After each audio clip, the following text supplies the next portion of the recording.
ஜூலை 29 திங்கட்கிழமை.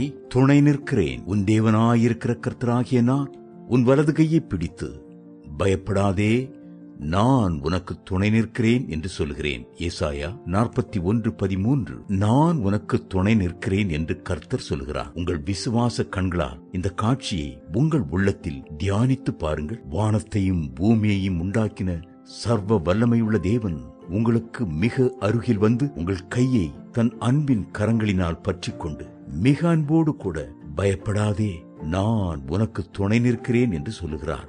இந்த அருமையான வாக்கு தத்தத்தை தருகிற தேவனை நன்றியோடு ஸ்தோத்திரிப்பீர்களா? தேவனிடத்தில் விசுவாசமாக இருங்கள், என்னிடத்திலும் விசுவாசமாய் இருங்கள் என்று அன்றைக்கு சீஷர்களை கர்த்தர் தேற்றி ஆறுதல் படுத்தினார். தேவ பிள்ளைகளே, கர்த்தர் அப்படியாய் உங்களையும் ஆறுதல் படுத்துவார். உங்கள் இருதயம் கலங்காதிருப்பதாக.